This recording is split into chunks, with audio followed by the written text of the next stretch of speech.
At the age of 40, John Perez was a simple, kind-hearted man who lived in a small, peaceful town. His life was marked by routine and simplicity. He would wake up early each morning, prepare his breakfast, and head to work at the town's hardware store, where he had worked since his youth. He was known by everyone as a hard worker, always willing to lend a hand to anyone in need. Although John was a kind and sociable man, his life lacked something fundamental: a family of his own. He had never married nor had children. The reasons were varied, from dedication to work to shyness in matters of the heart. However, his kindness and willingness to help others had made him a beloved figure in the community. Every afternoon after closing the store, John would return to his modest but cozy home. There, he spent most of his free time tending to his garden, a space that he had carefully cultivated over the years. His hands, strong and calloused from work, moved delicately among the plants, pruning and watering, making sure that each flower and shrub received the attention it needed. The garden was his refuge, a place where he found peace and solace. However, despite the beauty and serenity of his garden, a feeling of emptiness persisted in his heart. The nights were the hardest. John would have dinner alone in his kitchen, the large table seeming desolate with only one plate set. Loneliness became more palpable in those moments, when the silence of the house seemed to envelop him completely. The walls, decorated with photographs of landscapes and past moments, did not offer the warmth of a family. On weekends, John used to participate in town activities. He attended Sunday Mass, joined community gatherings, and often helped his neighbors with minor repairs around their houses or gardens. He was a man of practical skills and a generous heart. He never asked for anything in return and always had a smile for those who came to him for help. One afternoon, while repairing the fence of Mrs. Gomez, an elderly widow who lived 2 houses down, she commented, "John, you are a wonderful man. I don't know what we would do without you. Have you ever thought about starting your own family?" John smiled, but there was a hidden sadness in his eyes. "I've thought about it, Mrs. Gomez, but it seems fate has other plans for me. I am happy with my life, as it is." Mrs. Gomez looked at him sympathetically and added, "Well, you're still young. You never know what the future holds." Although John appreciated Mrs. Gomez's comments, deep down he knew that loneliness was his constant companion. The words of his neighbors, though well-intentioned, did not fill the void he felt. Every night, as he lay down to sleep, John dreamed of having someone to share his life with, someone to accompany him in the small joys and challenges of each day. The seasons passed, and John's garden bloomed with vibrant colors in spring and summer, only to undress and rest under the winter snow. His life, on the other hand, remained constant, a routine of work, gardening, and community service. Although he was surrounded by people who appreciated him, the absence of a family of his own was a persistent shadow in his life. John Perez, with his quiet and routine life, never imagined that a chance encounter in the park would change everything. It was a cool autumn afternoon when John decided to take a walk in the park, as he used to do, to clear his mind after a long day at the hardware store. As he walked, he noticed a young woman sitting on a bench, clutching a baby and with tears in her eyes. John, always willing to help others, approached cautiously. "Are you all right?" he asked in a gentle voice full of concern. The woman looked up, her large, frightened eyes meeting John's. She hesitated a moment before answering. "I have nowhere to go," she said, her voice barely a whisper. Without a second thought, John offered his help. He took her to his home, where he gave her hot food and a place to stay. Over time, John discovered that the woman's name was Eleanor, and that she had escaped an abusive relationship, taking her young son, Carl, with her. Eleanor was a strong woman, but the weight of her past and the responsibility of caring for her son had exhausted her. For the following weeks, Eleanor and Carl stayed with John. As the days passed, Eleanor began to trust John more, sharing details of her life and her struggles. John, in turn, found comfort in her company, and a new feeling began to grow in his heart. "John, I can never thank you enough for everything you have done for us," Eleanor said one night as they watched the stars together from the porch. "You don't have to thank me, Eleanor," John replied, smiling warmly. "I do it because I want to. You deserve to be safe and happy." The friendship between them soon transformed into something deeper. John, who had always been shy in matters of the heart, found himself in love with Elena. One day, as they were walking through the park where they had met, John gathered his courage. "Elena, there's something I want to tell you," he began, his voice trembling slightly. "These months with you have been the happiest of my life. I love you, Elena, and I want to be by your side always." Elena looked at him, surprised at first, but then a soft smile spread across her face. "John, I love you too," she replied, her eyes shining with emotion. "I never thought I could find someone like you, someone who makes me feel safe and loved." They married shortly after in a simple but love-filled ceremony. John adopted Carl as his own son, and together they built a life full of happiness and love. Years passed, and although they were unable to have more children, their family bond kept them strong. However, life, with its unexpected turns, soon presented them with an insurmountable challenge. One day, Elena noticed a lump in her breast. Initially, she didn't think much of it, but when the pain became persistent, she decided to see a doctor. After several tests, they received devastating news. Elena had advanced breast cancer. The treatment was long and painful.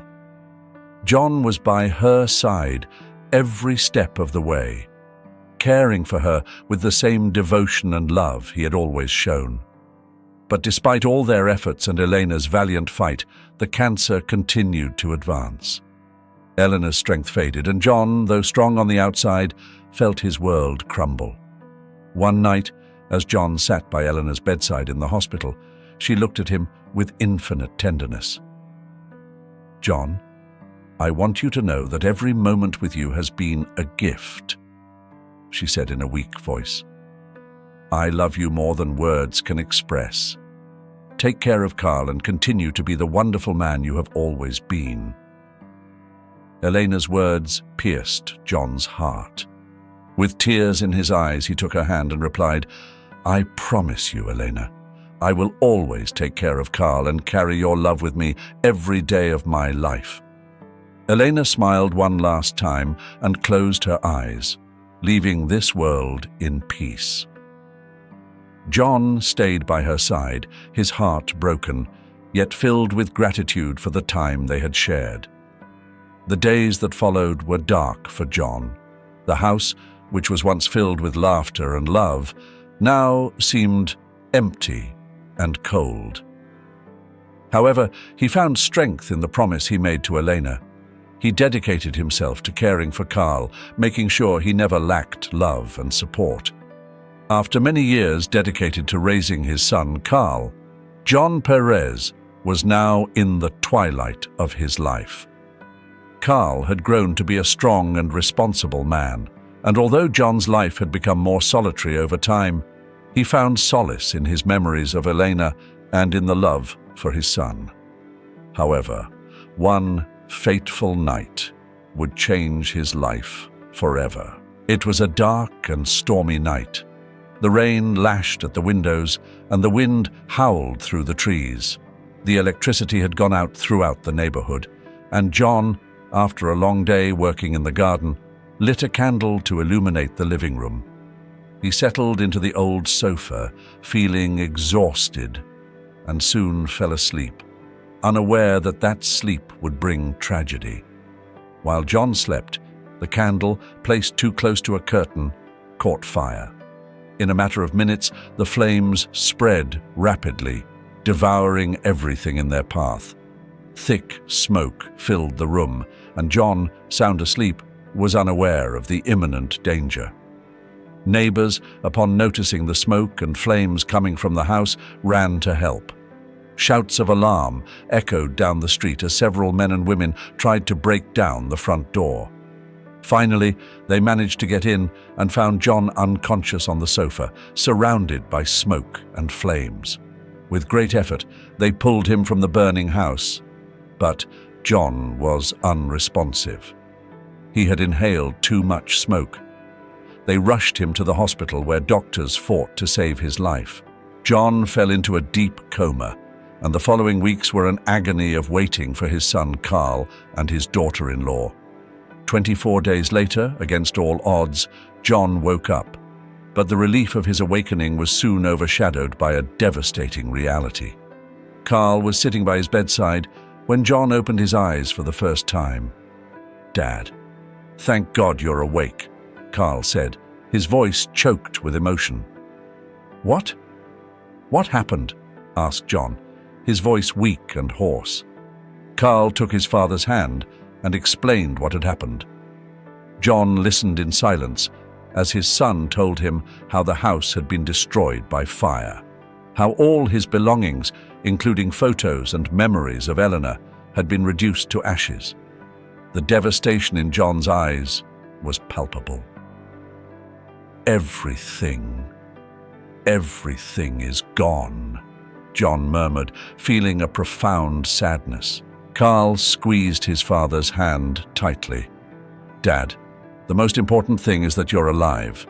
We'll get through this together." After being released from the hospital, John moved in with Carl and his wife.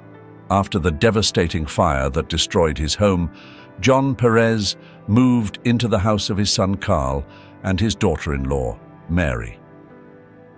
At first, John felt a deep gratitude for having a place to stay. Carl's house was spacious and comfortable, and his children welcomed him with open arms. "Thank you, son, for all this," John said one afternoon as Mary showed him his new room. "Dad, you're part of the family. This is the least we can do," Carl replied with a smile. Despite his words, the feeling of being a burden began to invade John little by little. The daily routine of Carl and Mary's house was very different from what John was used to. Both worked long hours, leaving the house early in the morning and returning late at night. John, accustomed to his active life in his own home, found himself alone most of the time.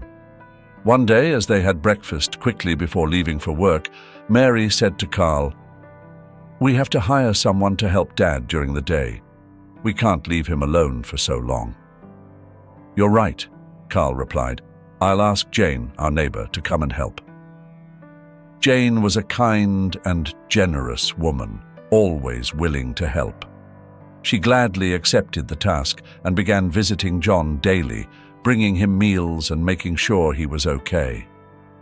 "Hi, John. How are you feeling today?" Jane asked on one of her visits, placing a tray of food on the table. "I'm fine, thank you, Jane. I really appreciate what you do for me." Although Jane was pleasant company, her visits were brief. She had her own family and responsibilities, so she could only stay for a short time each day. As the weeks passed, John began to feel increasingly isolated. Conversations with Carl and Mary were short and formal, limited to questions about his well-being. "How was your day, Dad?" Carl would ask each night. "Good, son, thank you," John would reply, though he felt a deep loneliness inside. The situation worsened when John began to overhear comments from Jane that, though unintended, fueled his insecurity. "Carl and Mary are so busy. It must be hard for them to take care of you and work so much," Jane said one afternoon. John, though grateful for Jane's help, couldn't help but feel like a weight. Jane's words echoed in his mind, increasing his feeling of guilt. One afternoon, while Jane was in the kitchen preparing lunch, John could no longer contain his feelings. "Jane, "Do you think I'm being a burden to my son and daughter-in-law?" he asked, his voice trembling slightly. Jane turned to him with a look of surprise. "John, I don't think that at all. Carl and Mary love you very much. They are just very busy with their jobs. You shouldn't feel this way." Despite her words, the seed of doubt had already been planted. John retired to his room, feeling a mixture of sadness and resignation. The following days, he became more reserved, avoiding long conversations and limiting himself to answering with monosyllables. John Perez's days at his son's house had become a heavy and painful routine. The feeling of being a burden intensified with each passing day, and his despair grew in silence. The emotional distance between him and his family had become an insurmountable chasm. He felt alone, even when they were all under the same roof. One afternoon, as he looked out the window, John watched the neighborhood children playing and laughing, something that used to bring him joy. But now, it only reminded him of how isolated and forgotten he felt. His thoughts turned dark and heavy, full of a deep pain. "I am nothing but a burden to them," he murmured to himself, feeling a lump in his throat. That night, as they were having dinner, the atmosphere was cold and distant. Mary was absorbed in her phone, and Carl barely looked up from his plate. John tried to strike up a conversation, but received only short and disinterested replies. Finally, with a sigh, he decided to retire to his room. "Good night," he said, hoping for some reaction, but he only got a vague murmur in response. In his room, the loneliness became palpable. The walls seemed to be closing in on him, and the memories of happier times became ghosts that tormented him. John opened the drawer of his nightstand and took out a bottle of pills he had been prescribed for pain. He stared at them, feeling that they were his only way out of that endless suffering. "This is the best for everyone," he thought, as he poured a handful of pills into his trembling hand. Tears streamed down his cheeks, but his resolve was firm. "They will be better off without me." With a racing heart, John brought the pills to his mouth and swallowed them with difficulty. He lay back on the bed, waiting for the darkness to engulf him quickly. The minutes passed slowly, each second an eternity, as his body began to succumb to the effects of the pills. It was then that Carl entered the room to say goodnight before going to bed. "Dad, I just wanted to—" His voice trailed off as he saw the empty pill bottle and John's dejected expression. "Dad, no! Mary, call an ambulance!" he shouted as he ran to his father and shook him gently, trying to keep him conscious. The ambulance arrived quickly, and the paramedics worked urgently to stabilize John. They took him to the hospital, and throughout the journey, Carl did not let go of his father's hand, whispering words of encouragement.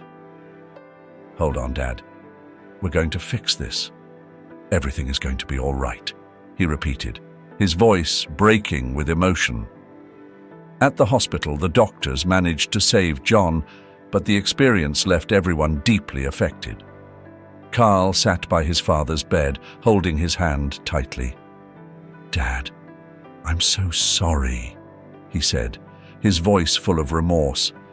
"I didn't want you to feel this way. We're going to find a solution. I promise we'll make the necessary arrangements for you to be in a place where you feel good." John, his voice weak and his eyes filled with tears, nodded slowly. "I didn't want to be a burden," he whispered.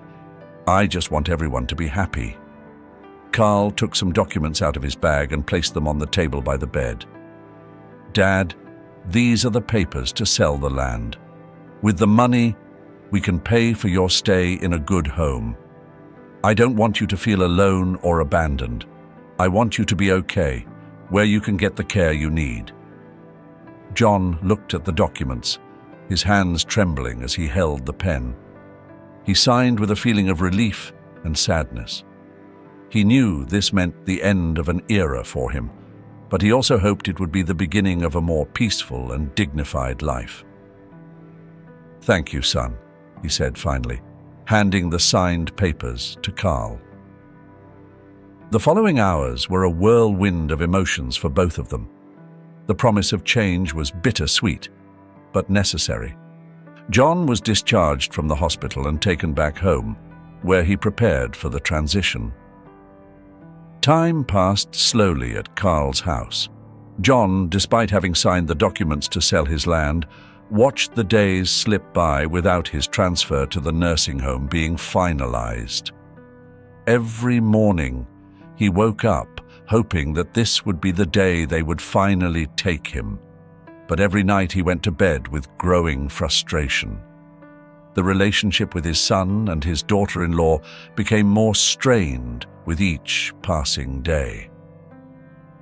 John couldn't help but feel like a burden, and despite Carl's attempts to reassure him, anxiety and the desire not to be a nuisance dominated his thoughts. "Dad, we are working on the arrangements, but these things take time," Carl would repeat wearily. But those words were not enough comfort for John. One morning, John decided he couldn't wait any longer. He went to his room and started packing his belongings. Each item he stored in his suitcase brought with it a wave of memories and emotions. As he put away the photo of his wedding with Elena, a tear rolled down his cheek. "It's time to say goodbye," he murmured to himself, trying to convince himself that this was for the best. Carl and Mary found him in the middle of this process. "Dad, what are you doing?" Carl asked, his voice full of concern. John looked up and, with a determination in his eyes, replied, "I am ready to go. I can't keep being a burden to you." Mary approached, trying to sound calm. "John, you don't have to do this now. We are trying to find the best option for you." But John didn't want to hear any more excuses. "I have been waiting too long. It is time for me to go." The rest of the day was spent in tense silence. John continued packing, while Carl and Mary looked at each other with concern. Finally, at sunset, Carl approached John. "Dad, we will take you tomorrow. Please rest tonight." At dawn, John was ready. The suitcases were lined up by the door, and he sat on the sofa, waiting. When Carl and Mary were finally ready, they helped him load the suitcases into the car. As he closed the door of the house for the last time, John felt a mixture of relief and sadness. "Goodbye," he whispered, heading to the house that had been his temporary refuge, but never felt like home. The car ride was silent. John stared out the window, lost in thought. He remembered his life with Elena, the good times and the bad, the laughter and the tears. Each memory was a treasure that now seemed to vanish in time. "I wonder what the home will be like," he thought, trying to imagine his new life. Carl, behind the wheel, watched his father through the rearview mirror. He could see the sadness in his eyes and wondered if they were doing the right thing. Mary, by his side, kept her eyes fixed on the road, her thoughts an enigma. None of them knew how to ease the pain they all felt. With each passing kilometer, the landscape changed. The city was left behind, giving way to open fields and winding roads. John, absorbed in his memories, barely noticed the change. His thoughts were a whirlwind of images and feelings, a mixture of nostalgia and hope. After what seemed like an eternity, the car finally came to a stop. John blinked and looked around, trying to get his bearings, but he didn't recognize the place. Carl got out of the car and opened his father's door. "Dad, we're here," he said softly. John stepped out of the car with difficulty, leaning on his son's arm. He looked around, searching for any sign of the nursing home he had imagined, but what he saw took his breath away. The car had stopped in front of a house that, at first glance, seemed strangely familiar to John. As Carl turned off the engine, John peered out the window, trying to place the location. The facade of the house, with its clean new lines, evoked a distant echo in his memory. Carl stepped out of the car and opened his father's door. "Come on, Dad. I want you to see something." John, his legs trembling, stepped out of the car, leaning on his son's arm.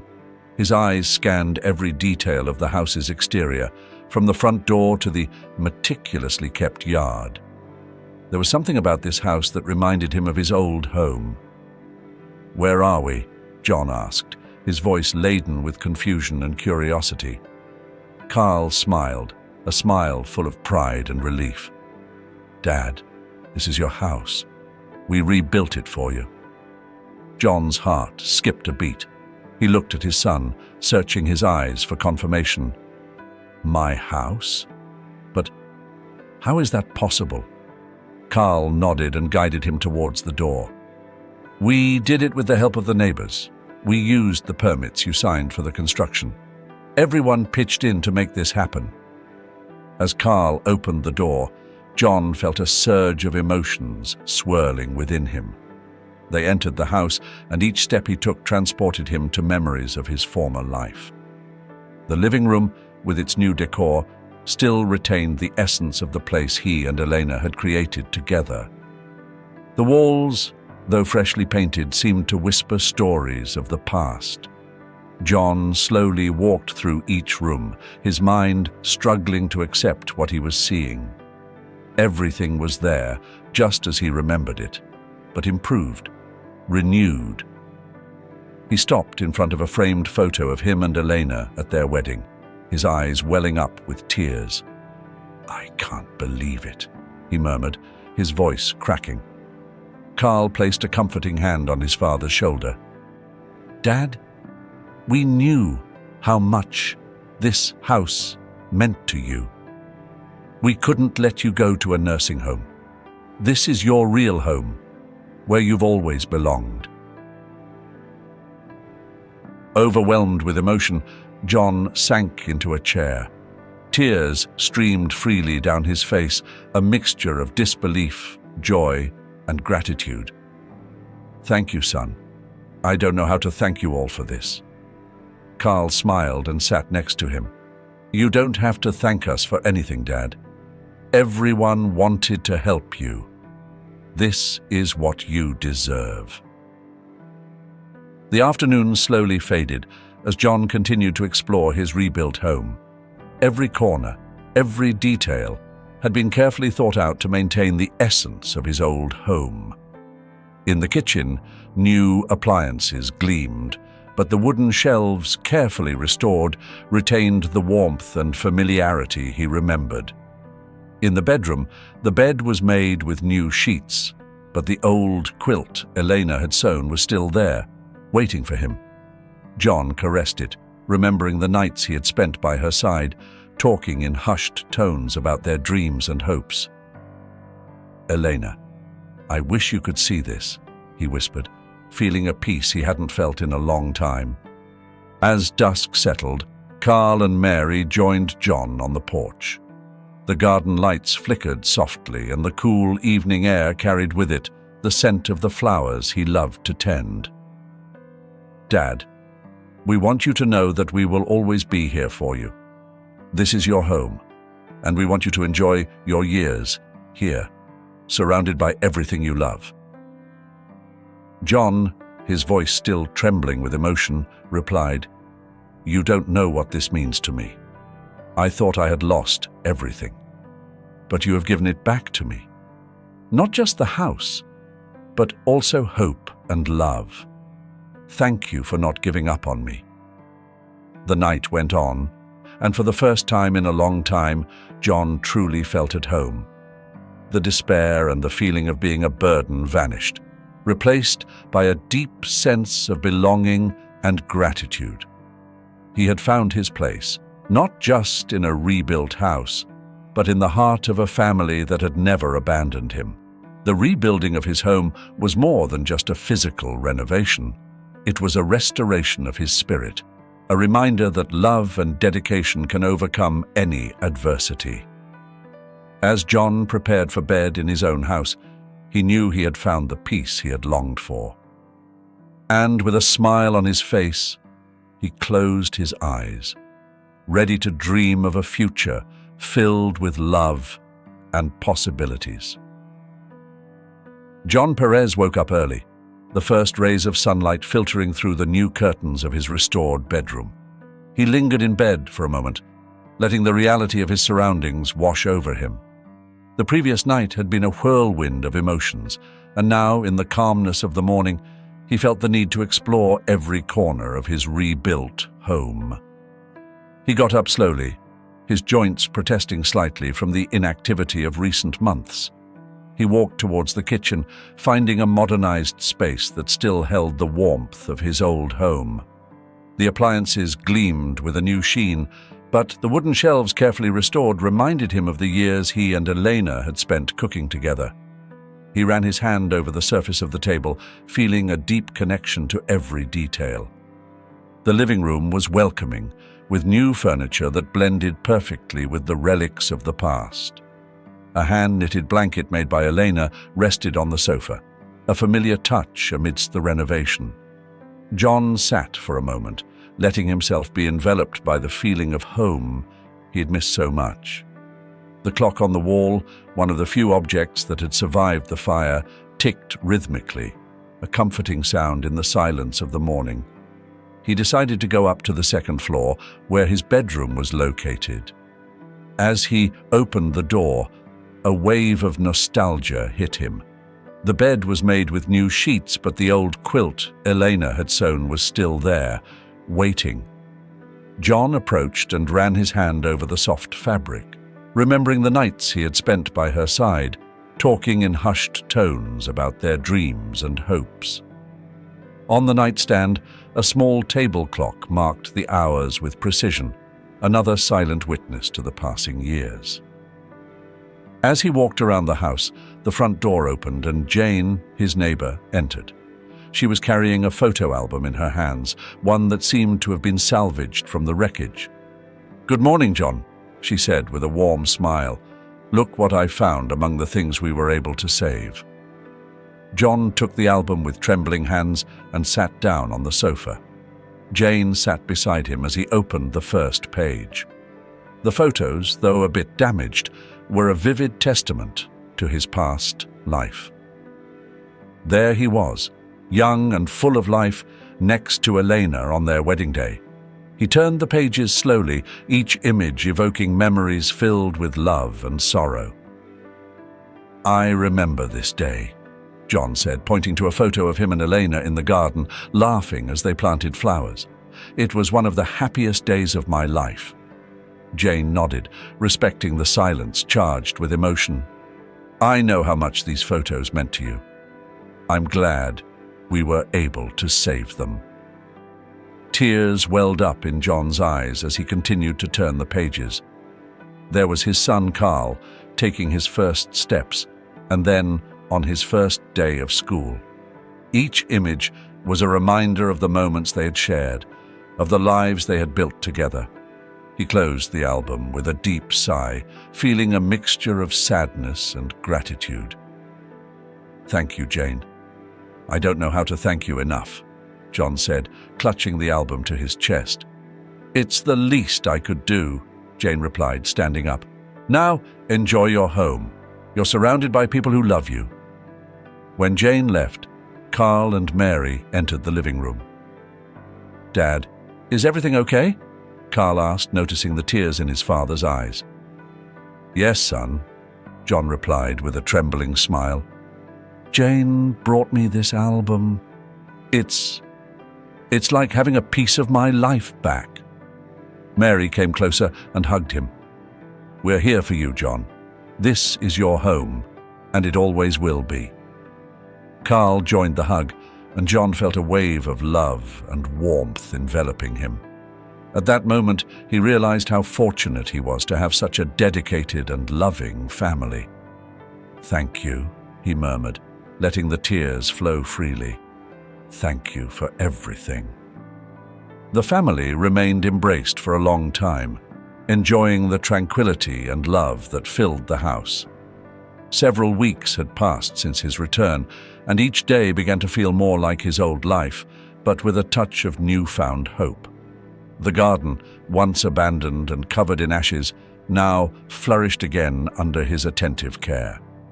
John bent down and gently stroked one of the tomato plants, his wrinkled fingers remembering the loving work he had shared with Eleanor. The orchard had also recovered its former glory. The fruit trees, though young, promised a good harvest in the coming months.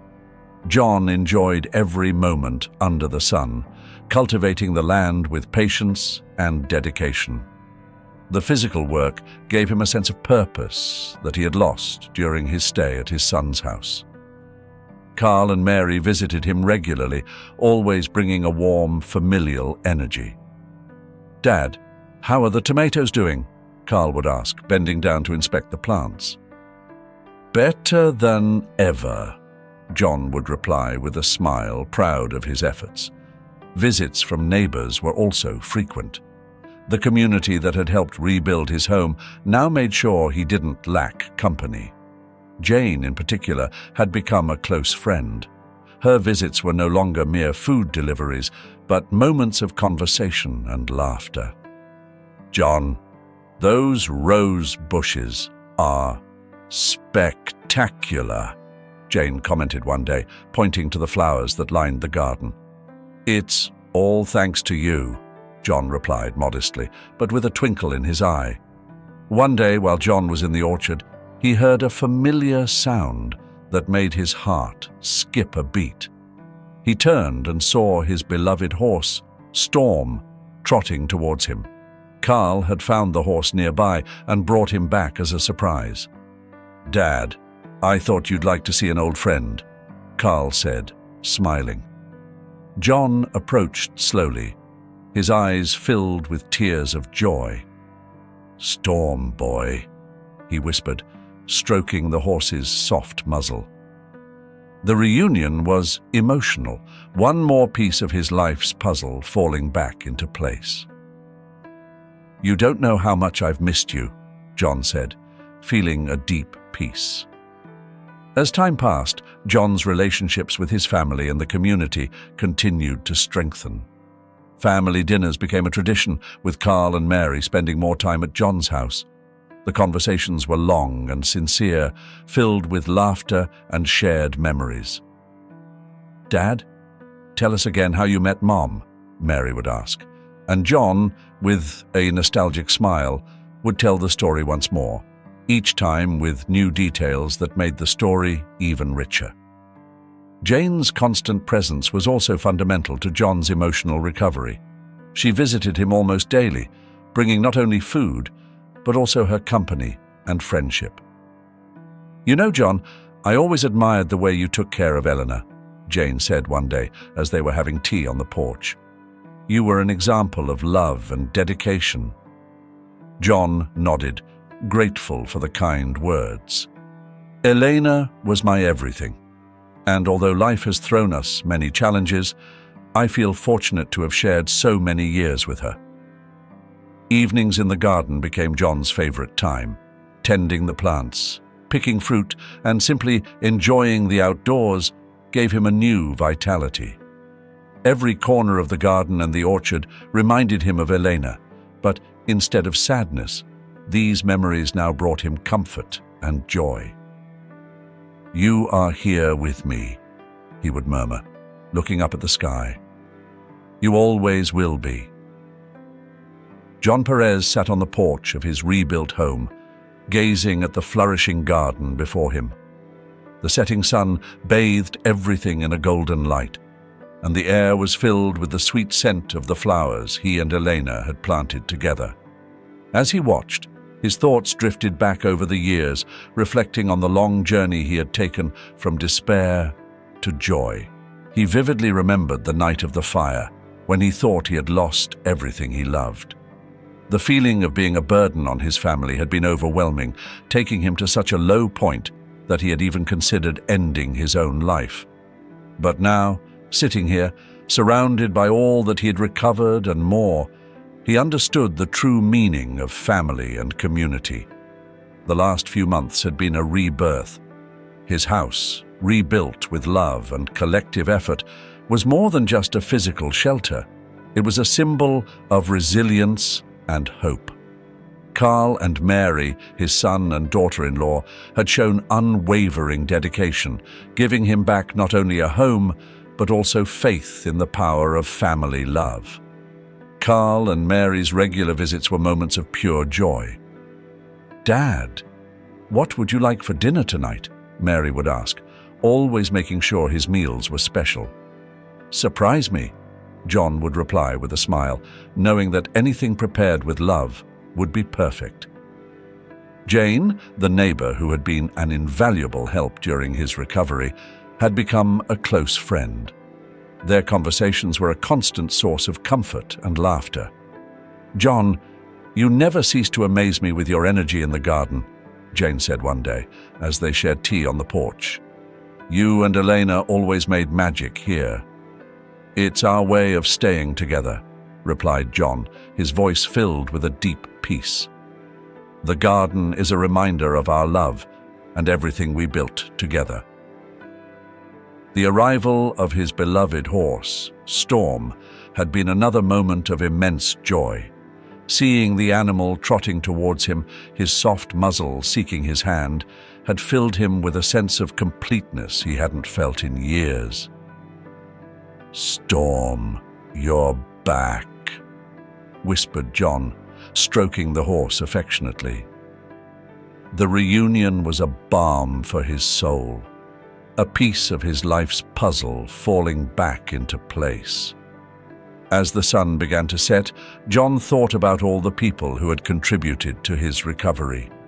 The neighbors who had helped rebuild his house, each contributing their time and effort, had demonstrated that kindness and empathy could overcome any adversity. Every nail, every brick, every plant in his garden was a testament to the power of community. John realized that although he had lost a lot, he had also gained something invaluable, a profound understanding of the true meaning of family and community. It wasn't just about blood or legal ties, but about emotional connection and mutual support.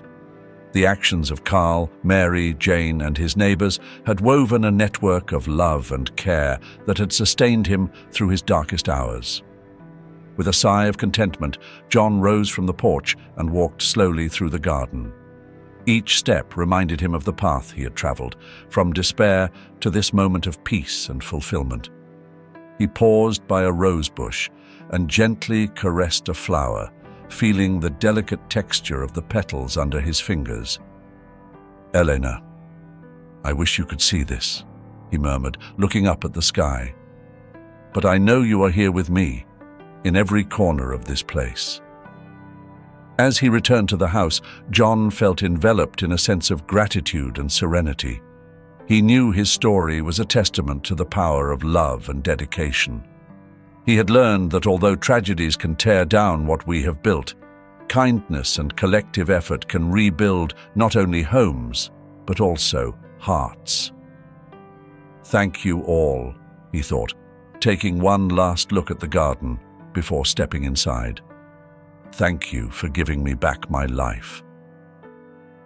That night, as he prepared for bed, John felt a peace he had not known in a long time. He was surrounded by love, care, and a sense of belonging that filled him with hope. His legacy was not only the rebuilt house, but also the example of how kindness, empathy, and love could transform lives. With a smile on his face, he closed his eyes, ready to dream of a future filled with possibilities and gratitude. Hello, everyone. John's story reminds us of the importance of valuing and caring for our loved ones, especially our elders, who have done so much for us. If you enjoyed this video, don't forget to like and subscribe to our channel so you don't miss more heartwarming stories like this one. You can also activate the notification bell to be aware of our upcoming videos. And of course, I would love to hear your opinions and experiences in the comments. Have you ever experienced a similar situation? What would you do in John's shoes? Thank you for joining us on this emotional journey. See you in the next video, where we will continue sharing stories that touch the heart and make us reflect on life and love. Take care and see you next time.